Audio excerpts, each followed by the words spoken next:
The old house stood on a slight rise just outside the familiar sprawl of Bozeman, Montana, a modest structure that had witnessed the slow turning of seasons for over half a century.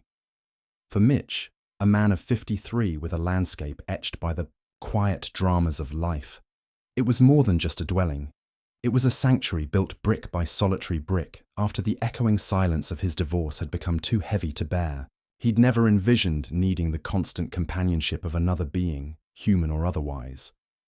But Baxter, his large, shaggy Labrador with eyes that held an uncanny depth, had effortlessly woven himself into the fabric of Mitch's days, filling the empty spaces with a comforting presence. Their routine was a gentle rhythm, the clinking of coffee mugs in the early morning light, the comfortable silence as Mitch tended his small but vibrant garden, the companionable walks through the quiet neighborhood, and the shared evenings where Baxter would rest his head on Mitch's knee by the warm glow of the setting sun. Mitch worked part-time at the local hardware store, a place where the mundane tasks of stocking shelves and assisting customers were punctuated by the friendly banter of familiar faces. These interactions, though brief, were a vital thread in the tapestry of his solitary life, connecting him to the pulse of the small community he called home. Baxter, a creature of habit and boundless enthusiasm, was usually a straightforward companion. His days were filled with the simple joys of chasing squirrels, the ecstatic greeting at Mitch's return, and the profound satisfaction of a well-earned nap in a sunbeam. He was smart, picking up commands with an almost human understanding, and his general demeanor was one of unwavering good cheer. But for the past week, an unsettling shift had occurred in Baxter's behavior, a subtle yet persistent anomaly that had begun to prick at the edges of Mitch's awareness.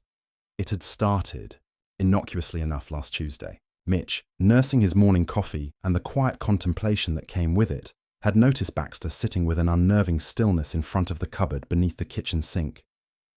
It wasn't the usual inquisitive sniffing or the impatient pawing that usually accompanied his interest in potential treats. Instead, Baxter sat perfectly erect, his gaze fixed on the closed wooden door with an intensity that bordered on the hypnotic. Mitch had initially dismissed it as a fleeting curiosity, perhaps the lingering scent of a forgotten morsel, probably just a phantom whiff of an old meat wrapper, he'd muttered to himself, taking another sip of his coffee. But the behavior persisted. Throughout the day, Baxter would return to his vigil, his large brown eyes locked on the same unassuming cupboard door. He remained unmoved by the enticing rattle of his kibble bag or the promise of a much-anticipated walk to the park. Usually his two greatest motivators, even the high-value currency of a dollop of peanut butter, typically enough to make him perform a series of comical spins, failed to break his unwavering focus. Days bled into nights, and Baxter's strange fixation only deepened. Mitch found himself increasingly drawn to the phenomenon, a knot of unease tightening in his stomach. He'd tried everything to redirect Baxter's attention, from playful tosses of his favorite squeaky toy to gentle coaxing, and even a slightly firmer tone of command. Nothing worked. Baxter would momentarily acknowledge Mitch's efforts with a flick of his tail or a brief glance, but his gaze would inevitably drift back to the silent, inanimate cupboard. The cupboard itself was unremarkable, a standard fixture in countless kitchens. It housed an assortment of cleaning supplies, a few rarely used sponges, and a collection of mismatched grocery bags. There was nothing about it that seemed particularly interesting or potentially hazardous. Mitch had even opened it a couple of times, half expecting to find a mouse or some other small creature that might have caught Baxter's attention, but it was always empty, save for the mundane items it was intended to hold. As the days wore on, Mitch's initial bemusement morphed into a growing sense of unease. Baxter's behavior was so out of character, so insistent. It was as if he sensed something that Mitch couldn't, a silent alarm ringing in the canine world that was inaudible to human ears. The house, once a haven of quiet solitude, now felt charged with a subtle tension, the unspoken question of Baxter's strange vigil hanging heavy in the air. One particularly still evening, As the last rays of sunlight painted the kitchen in hues of orange and purple, Mitch sat across from Baxter, watching him. The Labrador sat as he had for days, a furry sentinel, guarding a silent secret. The rhythmic thump of his tail against the linoleum, a sound that usually brought comfort, now felt like a persistent drumbeat of the unknown. Mitch leaned forward, his elbows resting on his knees. "What is it, boy?" he murmured, his voice soft in the quiet room. "What do you see that I don't?" Baxter didn't respond, his gaze unwavering. Mitch sighed, a weariness settling over him. He was a practical man, not prone to flights of fancy, but the sheer persistence of Baxter's behavior was starting to erode his rational explanations. Could there be something behind the wall, a trapped animal, a strange smell he couldn't detect? He'd pressed his ear against the cupboard door, listening intently, but had heard nothing. No scratching, no rustling, no sign of life. The thought, unbidden and slightly ridiculous, flickered through his mind. Could it be haunted? He immediately dismissed it with a mental shake of his head. He wasn't one for ghost stories or supernatural explanations. There had to be a logical reason for Baxter's bizarre behavior. Yet, as another day dawned and Baxter remained steadfast in his silent vigil, a seed of unease began to sprout in the fertile ground of Mitch's worry. He found himself watching the cupboard with a newfound intensity, his own curiosity piqued by the dog's unwavering focus. He started paying closer attention to the subtle sounds of the house, the creaks and groans that were usually just background noise, now taking on a potentially significant meaning. He even found himself talking to Baxter more, narrating his day, sharing his frustrations, hoping that somehow his words might penetrate the dog's intense concentration and offer a clue to his strange behavior. "Come on, boy," he'd say, snapping his fingers.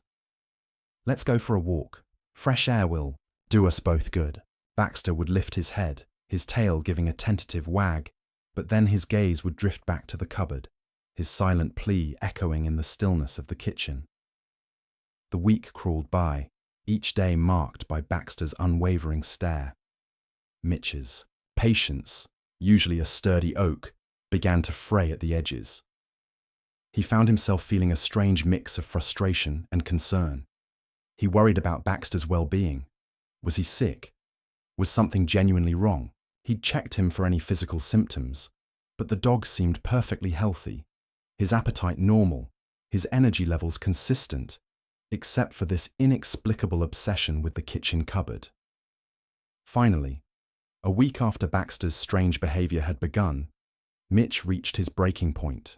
He stood in the middle of his kitchen, the silence amplifying the unsettling presence of his intently staring dog, and a wave of exasperation washed over him.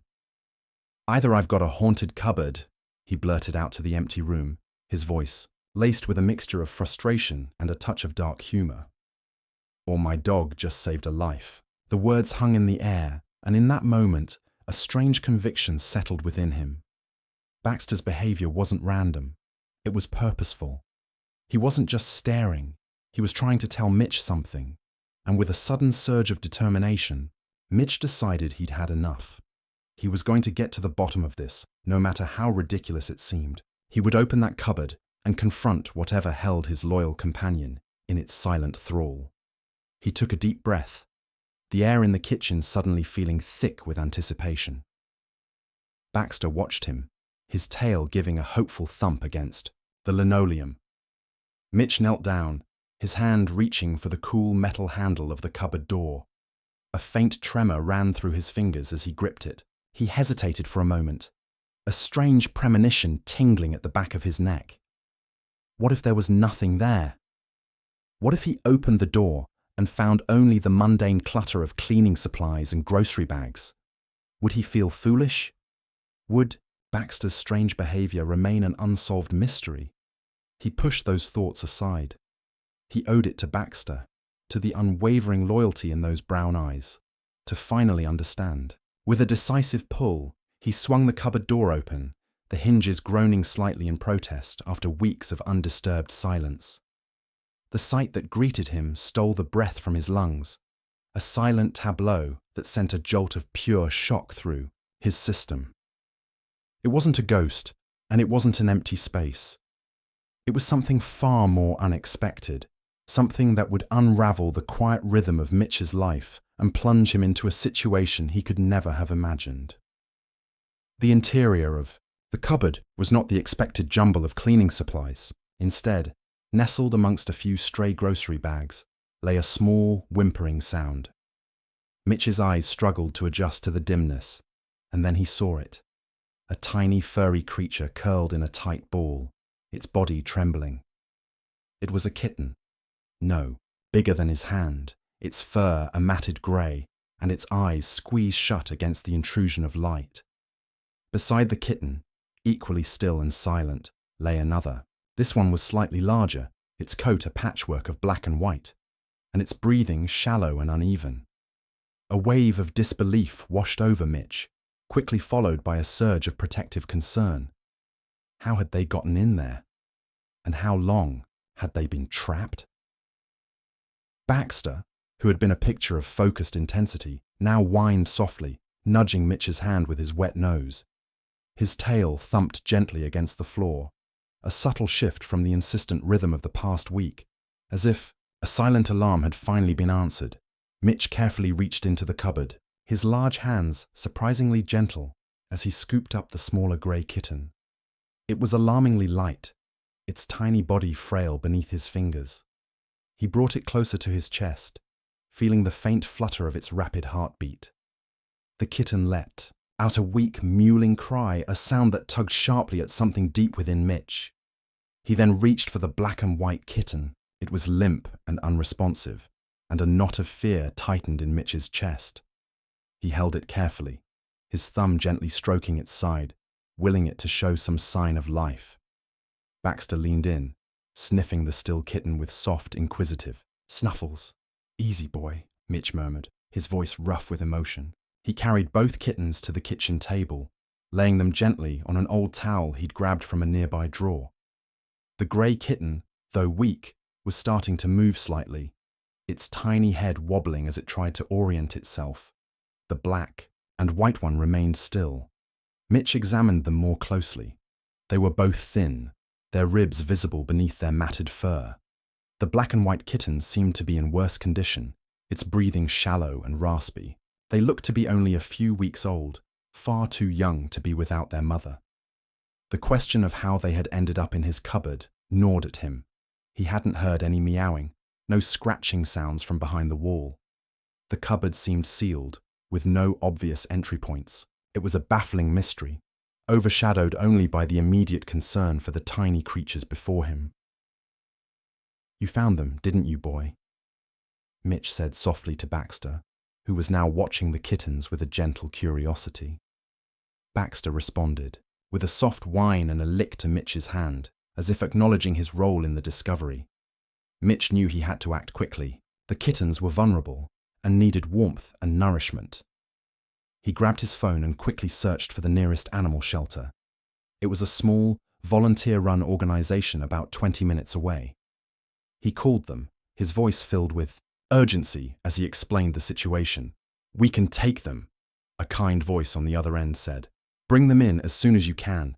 We have a foster program and we can get them checked out by a vet." Relief washed over Mitch, but he knew he couldn't wait. The black and white kitten looked like it needed immediate help. He grabbed a soft blanket and carefully wrapped both kittens, holding them close to his chest. Baxter trotted anxiously by his side as he headed out to his truck. The drive to the shelter felt longer than usual.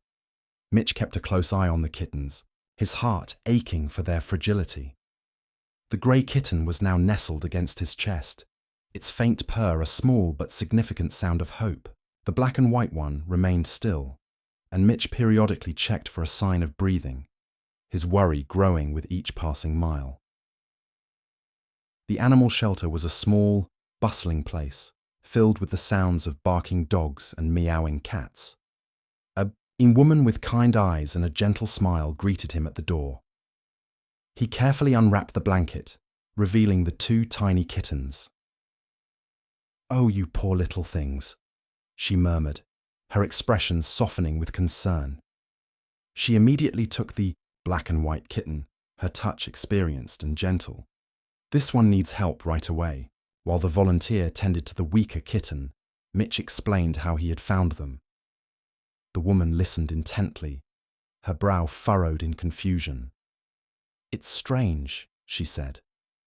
"We haven't had any reports of missing kittens in the area, and it's unusual for them to be hidden away like that." The grey kitten, now a little more alert, mewed weakly. Mitch gently stroked its head with his finger. He felt a connection to these tiny creatures, a sense of responsibility that had taken root the moment he'd opened that cupboard door.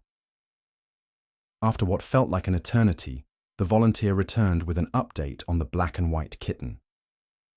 "He's very weak and dehydrated, but he's stable for now. We've given him some fluids, and we'll keep a close eye on him."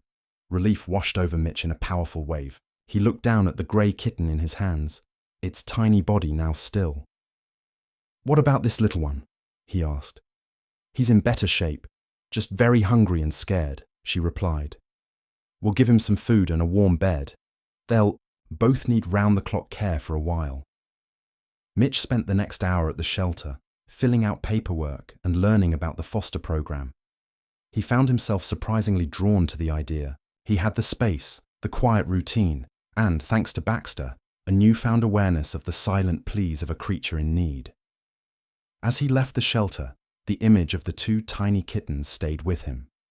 He couldn't shake the feeling that their appearance in his cupboard was more than just a random event. Baxter's persistent behavior, the seemingly impossible hiding place.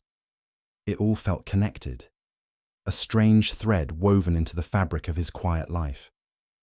When he arrived home, the house felt different. The silence was still there, but it was no longer the heavy, echoing void he had known before. It was a silence filled with the memory of tiny mews and the weight of responsibility. Baxter, sensing the shift in Mitch's mood, nudged his hand and whined softly, his eyes questioning. Mitch knelt down and scratched behind Baxter's ears. "We did good, boy," he murmured. "We found them."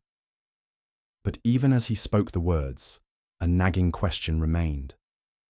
How had those kittens gotten into that sealed cupboard? And why had Baxter been so insistent on revealing their presence? It was a mystery that lingered in the quiet of the evening, a subtle undercurrent beneath the surface of Mitch's newly disrupted routine. He knew, with a growing certainty, that this was just the beginning of the story. The following morning, the persistent chirping of his phone dragged Mitch from a restless sleep filled with fragmented images of tiny kittens and silent cupboards. He fumbled for the device on his nightstand, his head still thick with the lingering fog of dreams. The caller ID read "Animal Shelter." A fresh wave of anxiety washed over him. "Hello?" he answered, his voice still rough with sleep. "Mr. Henderson?" the kind voice from the previous day inquired. "This is Sarah from the Bozeman. Animal Shelter. I'm calling with an update on the kittens." Mitch's heart pounded in his chest. "Yes? How are they?" "The little grey one is doing well," Sarah said, her tone reassuring. "He's eating and seems much stronger this morning. However," her voice trailed off slightly, and Mitch's anxiety spiked again. "However," he prompted, his voice tight. "The black and white kitten. He took a turn overnight. He's very weak, and the vet isn't optimistic. We're doing everything we can, but..." Mitch's breath hitched. A wave of unexpected grief washed over him. He had only known these tiny creatures for a day, yet the thought of losing one already felt like a sharp pang of loss. Can I come see them?" he asked, the words barely a whisper. "Of course, Mr. Henderson. You're welcome here any time." He hung up the phone, the cheerful chirping now replaced by a heavy silence. Baxter, sensing his distress, nudged his hand with his cold nose and whined softly. Mitch reached down and stroked his furry head, finding a small measure of comfort in the dog's unwavering presence. He showered and dressed quickly, the image of the frail black and white kitten etched in his mind. He couldn't explain the depth of his concern, the sudden protectiveness he felt towards these vulnerable creatures. It was as if Baxter's insistent vigil had somehow transferred a sense of responsibility to him, a silent agreement forged in the quiet of his kitchen. At the shelter, Sarah greeted him with a sad smile. She led him to a quiet room where the two kittens lay nestled in a small, heated incubator. The grey kitten, now looking more alert, blinked up at him with wide, innocent eyes.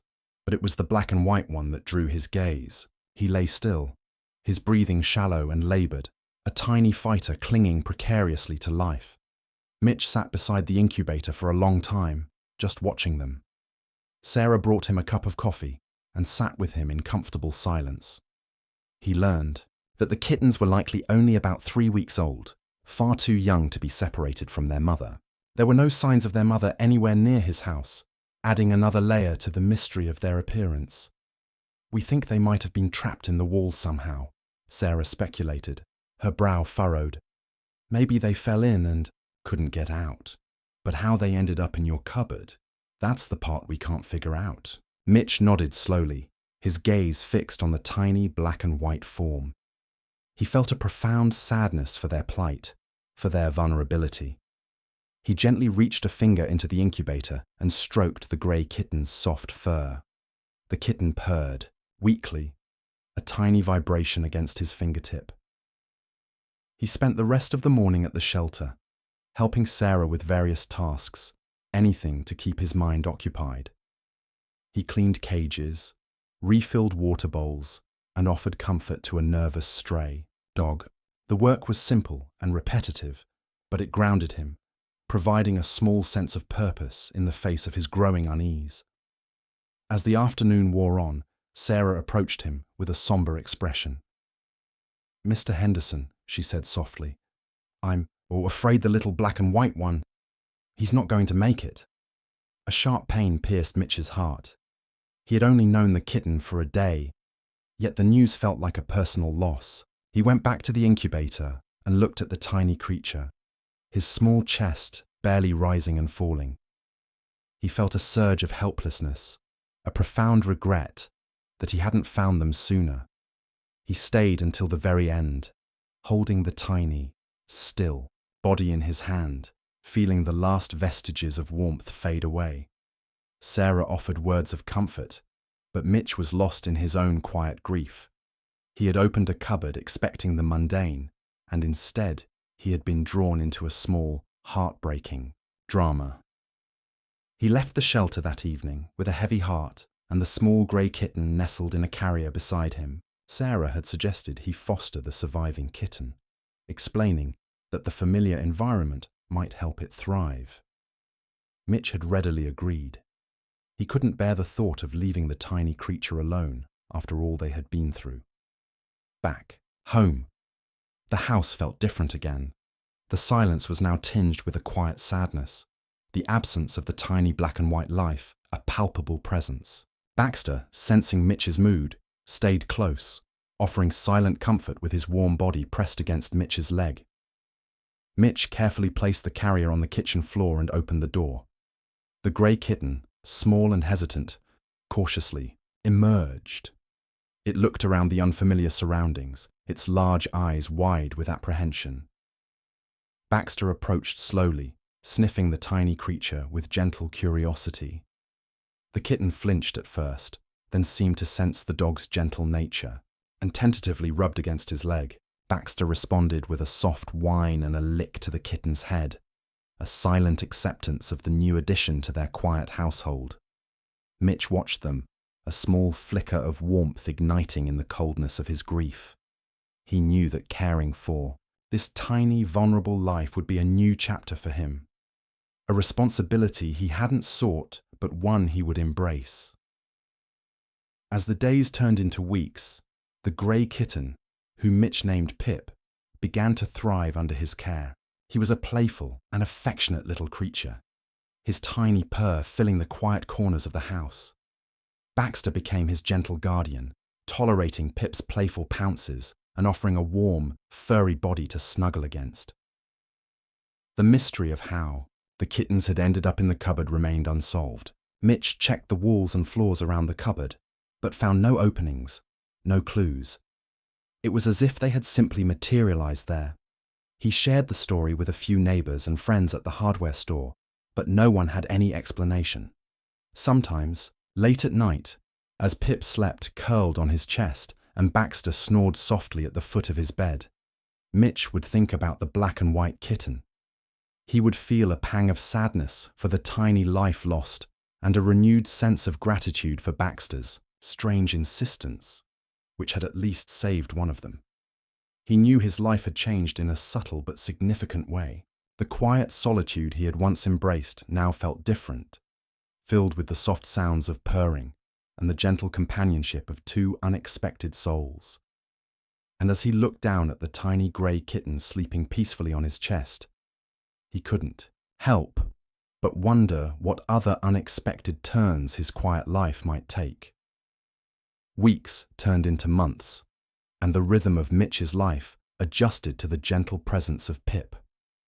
The tiny kitten grew into a sleek and playful cat, his grey fur now glossy and his eyes bright with curiosity. He and Baxter became inseparable companions, their days filled with playful chases, shared naps, and the quiet comfort of each other's company. Mitch found himself looking forward to coming home from work, eager to be greeted by Pip's enthusiastic meows and Baxter's wagging tail. The house, once a symbol of his solitary existence, now felt warm and full of life. He even started to enjoy the small inconveniences that came with having a pet: the occasional spilled water dish, the scattered cat toys, the early morning, and wake-up calls from a hungry Pip. They were all part of the new tapestry of his life, woven with threads of companionship and affection. However, the mystery of the kitten's appearance in the cupboard still lingered in the back of Mitch's mind. He had tried to put it aside, to focus on the joy Pip and Baxter brought him. But the unanswered questions continued to nag at him. He couldn't shake the feeling that there was more to the story, a hidden piece of the puzzle that he was missing. One Saturday morning, Mitch decided to tackle a small home improvement project he had been putting off for weeks. The old wooden floor in the living room creaked and groaned with every step, a constant reminder of the house's age. He planned to reinforce the floorboards, hoping to eliminate the annoying noise. With Baxter and Pip watching his every move with curious interest, Mitch began to carefully pry up the old floorboards. Dust billowed into the air, carrying the scent of aged wood and forgotten years. He worked steadily, his muscles aching with the unfamiliar exertion. But he found a strange satisfaction in the physical labor, a sense of accomplishment in restoring his home. As he reached the section of the floor closest to the kitchen wall, he noticed something unusual. A small, dark stain marred the underside of one of the floorboards. It was almost circular, and the wood around it felt slightly damp. He frowned, puzzled. It didn't look like water damage. He carefully lifted the board and peered into the space. Beneath, his eyes widened in surprise. There, nestled in a small cavity between the floor joists, was a piece of fabric. It was old and faded, but he could make out the remnants of a pattern, small, delicate flowers on a light blue background. Curiosity piqued. Mitch reached into the cavity and carefully pulled out the fabric. It was a small piece, roughly the size of a handkerchief, and it felt strangely soft despite its age. As he unfolded it, something else fell out. A small, tarnished silver locket. His heart quickened with a sense of anticipation. This was something new, a tangible clue in the mystery that had been haunting him for months. He carefully opened the locket. Inside, there were two tiny photographs. One was of a young woman with a warm smile and kind eyes, her hair pulled back in a simple bun. The other was of a small child, a toddler with chubby cheeks and a mischievous grin. A wave of emotion washed over Mitch. These were more than just objects. They were fragments of a life, glimpses into a past that had been hidden beneath his very feet. He felt a sudden connection to the house, a sense that it held secrets within its walls and floors, stories waiting to be uncovered. Baxter whined softly and nudged his hand with his nose, sensing his agitation. Pip rubbed against his leg, purring contentedly. Mitch looked down at his two companions, a feeling of determination solidifying within him. He was going to find out the story behind the locket and the fabric, even if it meant unraveling the history of his old house. He carefully placed the locket and fabric on a nearby table and continued to remove the floorboards. He worked with renewed purpose, his mind racing with possibilities. Could the kitten's appearance be connected to this discovery? Was there a hidden passage or another secret chamber within the house? As he worked, he noticed more unusual stains on the underside of the floorboards, forming a faint trail leading towards the kitchen wall. His curiosity grew with each new discovery. He carefully examined the wall, tapping on it and pressing against it, searching for any sign of a hidden opening. Finally, his fingers brushed against a section of the wall that felt slightly different. It was smoother and colder than the surrounding plaster. He pressed harder, and a section of the wall gave way slightly. His heart pounded in his chest. He had found something. With a surge of adrenaline, he pushed against the section of the wall, and a small panel slid open, revealing a dark, narrow space behind it. It was a hidden crawl space, barely large enough for a person to squeeze through. A musty odor wafted out, carrying the scent of dust and decay. Baxter whined and tried to push his way into the opening, his tail wagging excitedly. Pip, ever curious, peered into the darkness with wide eyes. Mitch hesitated for a moment, a sense of trepidation mixing with his excitement. He had found a secret, a hidden part of his house that had remained undiscovered for years. But what would he find inside? Grabbed a flashlight from his toolbox and took a deep breath. "Okay, boy," he said to Baxter, his voice slightly unsteady. "Let's see what's in there." He squeezed through the opening, his body brushing against the rough plaster walls. The crawl space was dark and cramped, the air thick with dust. He shone the flashlight around, his beam of light revealing a narrow tunnel that stretched into the darkness.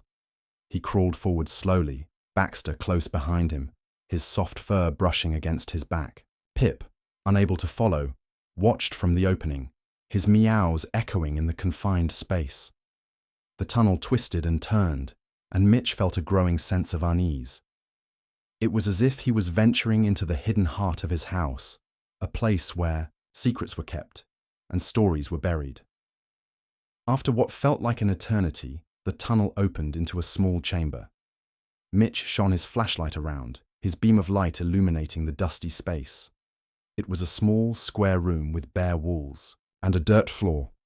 In the center of the room, there was an old wooden chest. His heart pounded in his chest. He had found something significant, something that could hold the key to the mystery of his house and the kitten's appearance. He slowly approached the chest, his footsteps muffled by the soft dirt floor. Baxter whined softly and stayed close, to his side. He knelt down in front of the chest, his hand trembling slightly as he reached for the latch. He took a deep breath and lifted the lid. The chest creaked open, revealing its contents, a collection of old letters, photographs, and small trinkets. Mitch stared at the contents of the chest, a sense of awe and wonder filling him. He had stumbled upon a treasure trove of the past, a hidden history that had been waiting to be discovered. He knew, with a certainty that settled deep in his bones, that his life was about to change in ways he could never have imagined. Mitch carefully lifted the first item from the chest, a stack of neatly bound letters. The paper was yellowed. With age, the ink faded but still legible. He gently unfolded the top letter and began to read. The handwriting was elegant and flowing, the words filled with a warmth and intimacy that resonated across the decades. "My dearest Thomas," the letter began, "the days grow longer and the Montana sun shines with a fierce beauty. I miss you terribly, my love. Little Eleanor asks after you every day, her small voice filled with a longing that mirrors my own. She is growing so quickly, her laughter like music in this quiet house. I long for the day when you will return, to us, when we can be a family again." Mitch's heart ached as he read the words. They spoke of love, longing, and the quiet joys of family life. He felt like an intruder, Peering into a private world that had been hidden away for so long, he carefully placed the letter aside and picked up the next one. It was dated a few months later, and the tone was more somber. "My dearest Thomas," it read, "the news from the front is grim. The war drags on, and the casualty lists grow longer. I pray for your safety every day, every hour. Eleanor is unwell.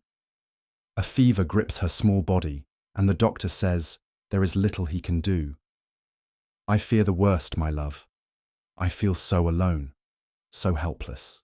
Mitch's breath caught in his throat.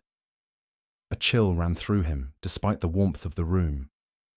He felt a profound sense of sorrow for the writer of these letters, for the young woman who had poured her heart onto these pages. He carefully examined the photograph in the locket again. Was this the woman who had written these words? And was the little girl in the other photograph Eleanor? He continued to read the letters, each one a fragment of a story, a piece of a puzzle that was slowly coming together. They told of a love story interrupted by war, of a young mother struggling to raise her child alone, of a house filled with both joy and sorrow.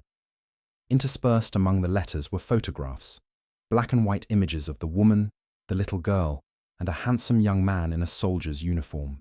Mitch recognized him from the photograph in the locket. This must be Thomas, the recipient of the letters. The photographs captured moments of happiness, of laughter, of a family united by love.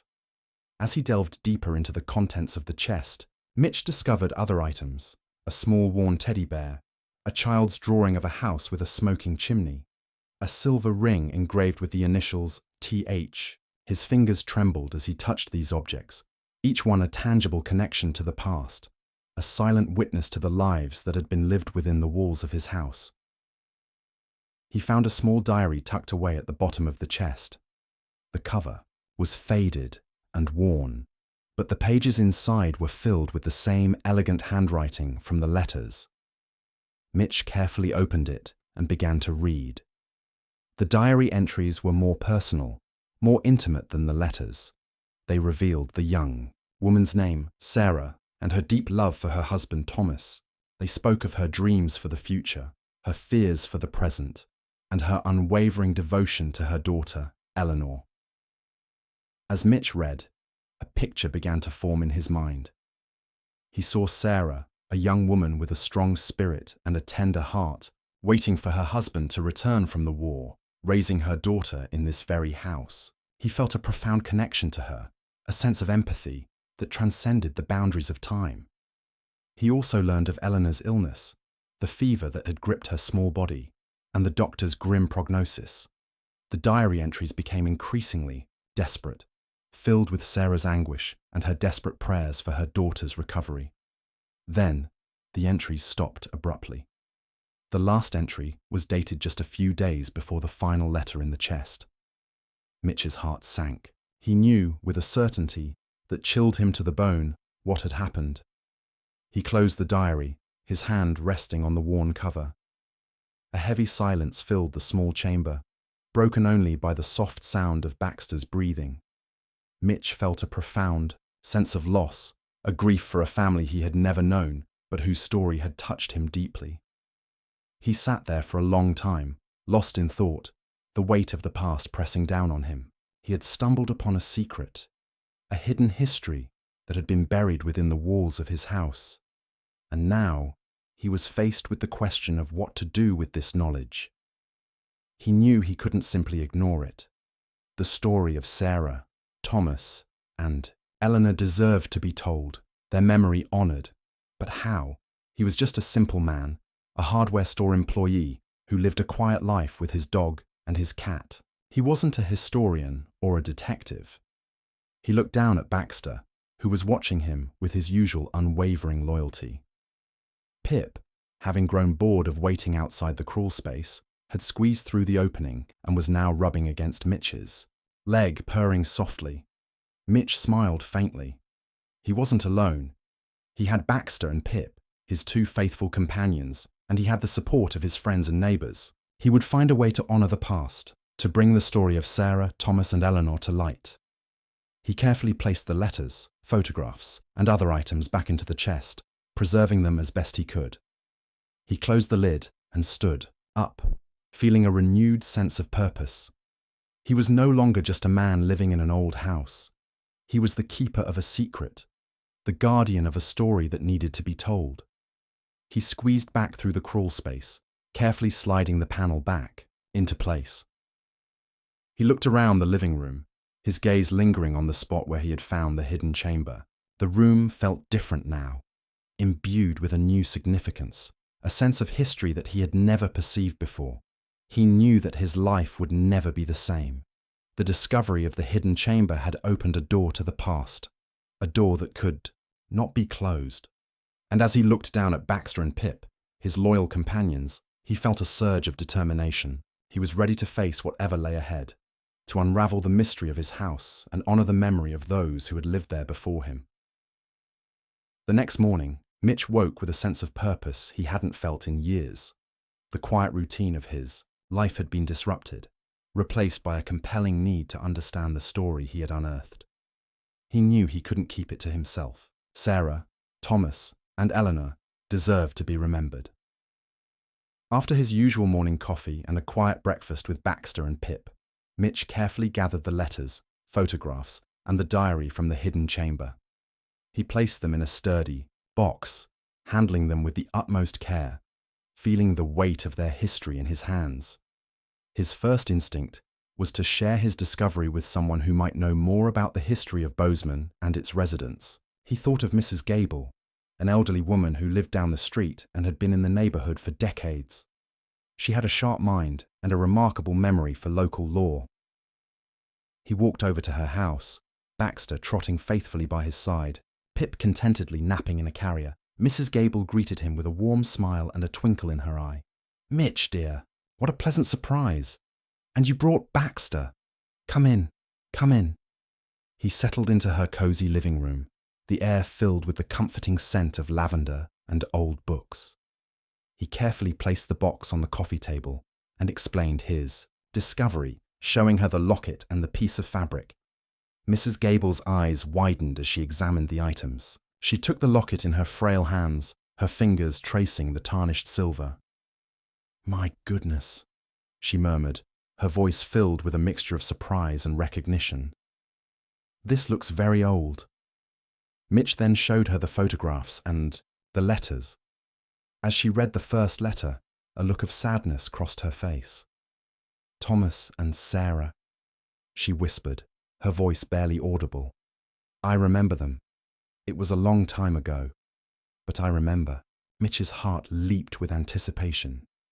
"You do? You knew them?" Mrs. Gable nodded slowly. "Yes, they lived in your house, Mitch. It was their first home together. Such a lovely young couple they were. Thomas went off to the war, the Second World War it must have been." "And Sarah and Eleanor?" Mitch asked, his voice filled with a mixture of hope and trepidation. Mrs. Gable's expression grew somber. "Eleanor. She was a sweet little thing, always laughing. But she was a sickly child. Sarah worried about her constantly." Mitch's heart sank as he recalled the diary entries. She didn't make it, did she?" Mrs. Gable shook her head sadly. "No. A terrible fever took her too soon. It broke Sarah's heart. She was never the same after that." "And Thomas?" Mitch pressed, needing to know the end of their story. "Thomas never came back from the war," Mrs. Gable said softly. "He was reported missing in action. Sarah waited for him, always hoping, but he never returned." A wave of sadness washed over Mitch as he absorbed this information. The pieces of the puzzle were falling into place, revealing a tragic love story played out within the walls of his own home. "What happened to Sarah after that?" he asked. Mrs. Gable sighed. "She stayed in the house for a while, but it held too many memories, too much pain. Eventually she moved away. I don't know where she went. People lost touch." Mitch felt a profound sense of sorrow for Sarah, for the young woman who had endured so much loss within these walls. He looked around Mrs. Gable's cozy living room, a stark contrast to the hidden, dusty chamber where he had found their story. "Thank you, Mrs. Gable," he said, his voice thick with emotion. You've helped me understand so much. It was a long time ago, Mitch, she said gently, but I never forgot them. They were good people. As he walked back home, with Baxter and Pip, Mitch's mind was filled with the story he had just heard. Sarah and Thomas, their love, their loss, their little Eleanor. Their lives had been intertwined with his house, their memories echoing in its quiet rooms. He knew he had to do something to honor their story. He couldn't just keep it locked away in a box. He wanted to find a way to ensure that Sarah, Thomas, and Eleanor were not forgotten. He thought about the animal shelter and the tiny black and white kitten that hadn't survived. He wondered if there was a connection, a reason why the kittens had appeared in his cupboard, leading him to this discovery. That evening, Mitch decided to reach out to the local historical society. He found their contact information online and sent them an email, explaining his discovery and asking for their help in piecing together the history of his house and the lives of Sarah, Thomas, and Eleanor. A few days later, he received a reply from a woman named Eleanor, the director of the Historical Society.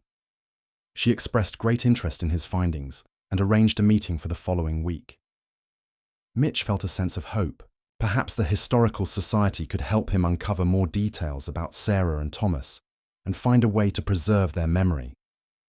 As he waited for his meeting, Mitch spent time carefully jungling the items from the chest. He cleaned the locket, its silver gleaming faintly once more. He gently smoothed the faded fabric and carefully placed the letters and photographs in chronological order. He felt a sense of connection to these objects, as if they were pieces of his own history. He also found himself looking at his house with new eyes. He imagined Sarah tending her garden, Thomas reading by the fireplace, and little Eleanor playing in the living room. The creaks and groans of the old house no longer sounded like mere signs of age. They seemed like whispers of the past. When the day of his meeting arrived, Mitch felt a mix of excitement and nervousness. He carefully packed the box containing the artifacts and drove to the Historical Society. Baxter, once again his faithful companion. Eleanor greeted him warmly, her eyes filled with curiosity as she examined the contents of the box. She listened intently as Mitch recounted his discovery and the story Mrs. Gable had shared. "This is remarkable, Mr. Henderson," she said, her voice filled with enthusiasm. "These letters and photographs are a valuable piece of our local history. We would be honored to help you research further and preserve these items." Mitch felt a wave of relief wash over him. He had found someone who understood the significance of his discovery. Eleanor explained that the Historical Society had archives and resources that could help them uncover more information about Sarah and Thomas, their families, and their lives in Bozeman. She suggested they start by looking through old census records, local newspapers, and church archives. Mitch readily agreed to help with the research. He felt a growing sense of responsibility to see this through, to ensure that Sarah, Thomas, and Eleanor's story was not forgotten. As he left the Historical Society that day, the box of artifacts safely in his truck, Mitch felt a sense of peace. He had taken the first step in honoring the past, and he knew that with the help of Eleanor and the Historical Society, he would uncover the rest of the story.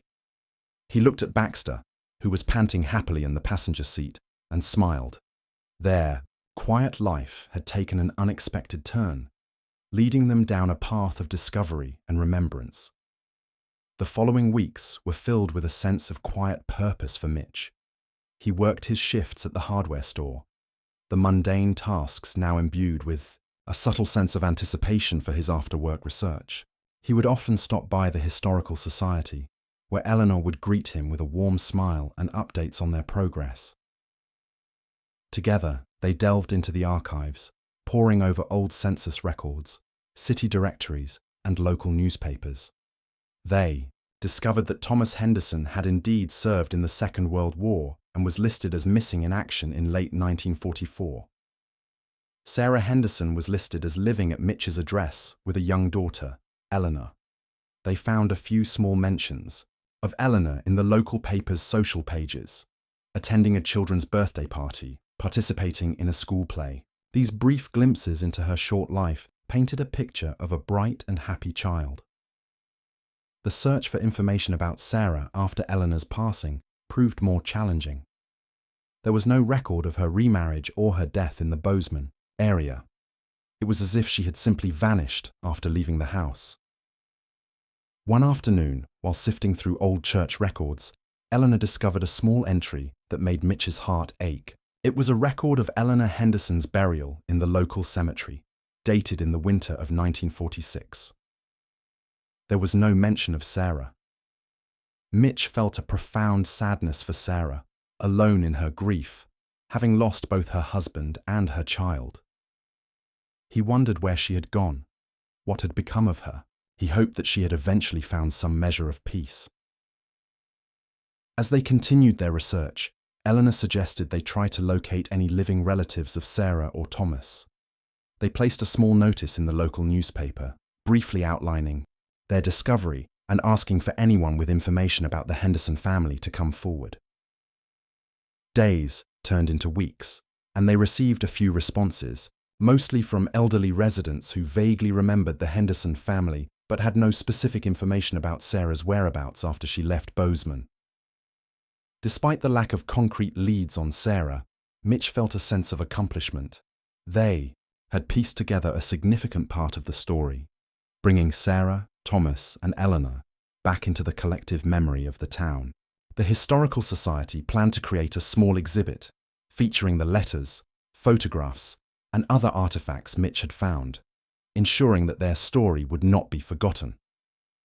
Meanwhile, life at home continued with its new, comforting rhythm. Pip had grown into a mischievous and affectionate young cat, his playful antics often filling the house with laughter. He and Baxter remained the best of friends, their bond a constant source of warmth and companionship for Mitch. One evening, as Mitch sat by the fireplace with Baxter and Pip curled up beside him, he found himself thinking about the kitten's arrival. The mystery of how they had gotten into the sealed cupboard remained unsolved. He had checked every possible entry point, but there was simply no logical explanation. He looked at Baxter, who was gazing intently at the flickering flames. Could Baxter have somehow sensed the presence of the hidden chamber, the echoes of the past trapped within the walls? It seemed unlikely, yet Mitch couldn't shake the feeling that Baxter's strange behavior had been more than just a coincidence. He remembered the snippet from the story he had started writing before all of this happened, the one about Baxter staring into the cupboard. It felt strangely prescient now, as if his fictional creation had somehow manifested in his real life. He picked up his old notebook, the pages filled with the beginnings of that story. He reread the opening lines, the words taking on a new meaning, in light of his recent discoveries. Either I've got a haunted cupboard, or my dog just saved a life. The line resonated with a strange truth. Perhaps Baxter hadn't just saved the kittens. Perhaps he had led Mitch to uncover a hidden history, a story that needed to be told. He closed the notebook, a thoughtful expression on his face. He didn't believe in ghosts, but he couldn't deny the uncanny nature of the events that had unfolded.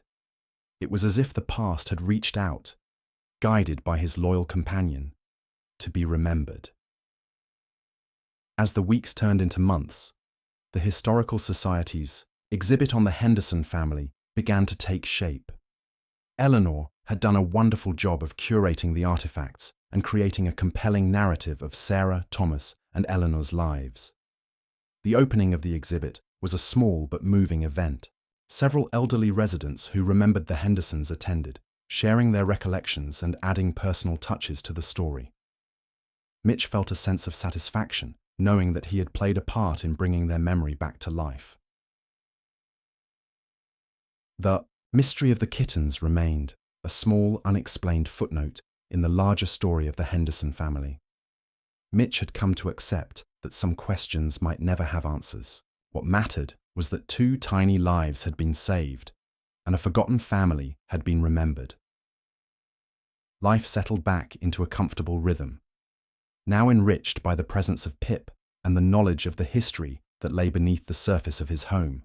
Baxter continued to be his steadfast companion, his quiet presence a constant source of comfort. One sunny afternoon, as Mitch was working in his garden, Pip chasing butterflies amongst the flowers, he noticed Baxter sitting by the back door, his gaze fixed on the old shed in the corner of the yard. It was the same focused stare he had directed at the cupboard months ago. A familiar sense of unease stirred within Mitch. What had Baxter found this time?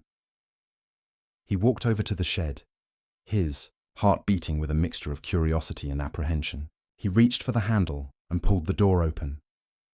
The shed was dark and dusty, filled with old tools and forgotten gardening supplies. Mitch scanned the interior, his eyes adjusting to the dim light. At first, he saw nothing out of the ordinary. Then, he heard a faint meowing sound. He followed the sound to a dark corner of the shed, behind a stack of old flower pots, and there, nestled in the shadows, were two tiny kittens. Mitch stared at them in disbelief. History, it seemed, had a way of repeating itself. Mitch stared at the two tiny kittens huddled in the corner of the shed, a sense of déjà vu washing over him. They were even smaller than Pip had been, their eyes barely open, their mews weak and plaintive. It was as if the universe was playing a strange and unsettling joke on him. He knelt down carefully, his heart filled with a mixture of disbelief and a growing sense of unease. Baxter whined softly and nudged his hand, his tail giving a tentative wag. Pip, ever curious, cautiously approached the kittens, sniffing them with gentle curiosity. Mitch gently scooped up the kittens, one in each hand. They were cold and frail, their tiny bodies trembling. He felt a surge of protectiveness, a familiar determination to help these vulnerable creatures. He carried them into the house, his mind racing with questions. How had they gotten into the shed?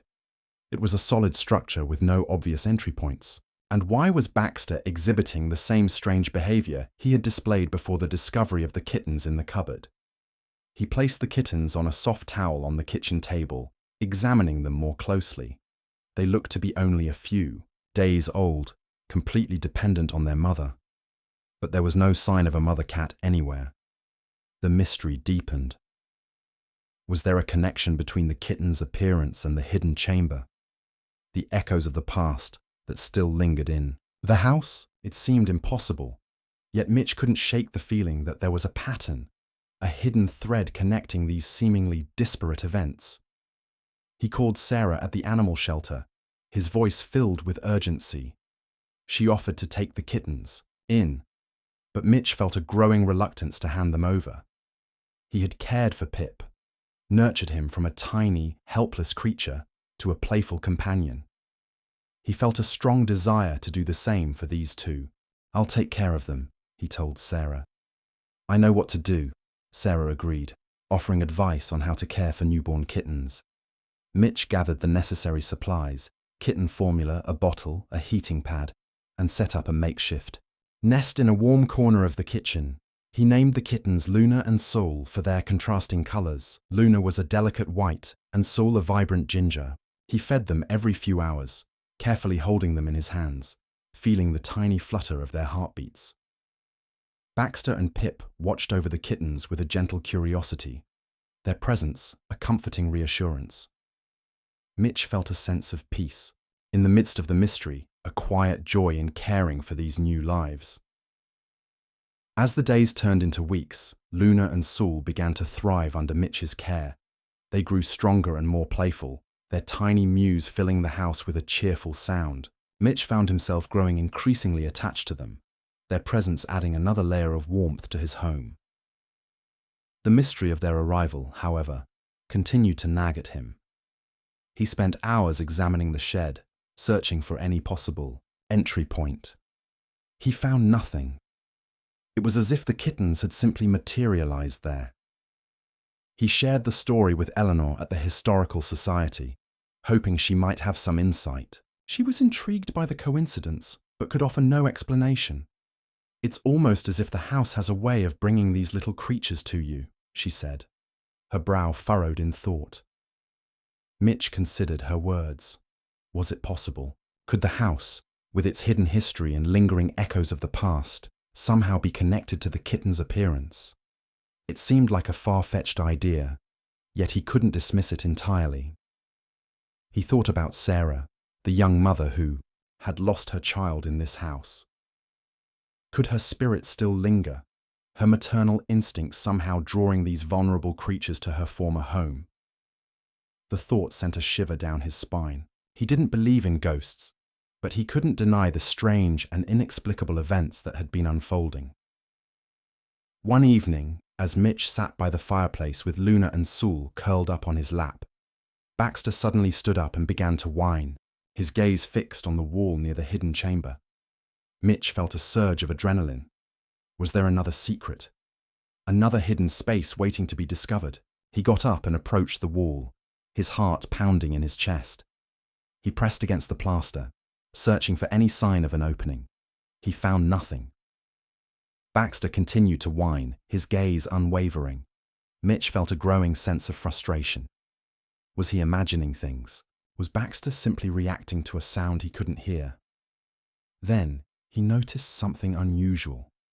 A faint draft of cold air was coming from a small crack in the baseboard. He knelt down and examined it more closely. The crack was barely visible, but the air flowing from it was noticeably colder than the surrounding room. Curiosity piqued, Mitch carefully pried the baseboard away from the wall. Behind it, he found a small hole, barely large enough for a kitten to squeeze through. His mind raced. Could this be the entry point? Could the mother cat have somehow squeezed through this tiny hole to reach the shed? He grabbed a flashlight and peered into the hole. It was dark and narrow, but he could see that it led into a small space behind the wall. He felt a mix of excitement and trepidation. Was he about to uncover another secret, another hidden part of his house? He carefully widened the hole, his fingers working quickly and efficiently. He peered inside again, his flashlight beam illuminating a small dusty space. And then he saw it. Tucked away in the corner of the space, behind a tangle of old wires, was a small, wooden box. His heart pounded in his chest. What could this box contain? Another piece of the puzzle. Another echo from the past. He reached into the hole and carefully pulled out the box. It was small and plain, with no markings or decorations. It felt light and empty. He opened the lid. Inside, there was only one thing. A single, dried flower. A delicate blue forget-me-not, its petals faded but still recognizable. Mitch stared at the flower, a strange sense of recognition washing over him. He had seen this flower before. It was the flower from the fabric he had found beneath the floorboards, the fabric that had belonged to Sarah. A wave of realization crashed over him. The kittens, the hidden chamber, the shed, the flower. It was all connected. Sarah's spirit was still present in the house, her maternal instincts reaching out to protect these vulnerable creatures. The house wasn't haunted, but it was, imbued with her love, her grief, her enduring presence. Mitch felt a profound sense of awe and reverence. He was living in a house filled with history, with love, with a connection to the past that transcended time. He closed the box carefully, preserving the dried forget-me-not. He knew that his life would never be the same. He was no longer just a man living in an old house. He was the keeper of a sacred space, a guardian of a love that had endured beyond death. The discovery of the dried forget-me-not in the small box behind the wall solidified Mitch's understanding of the house.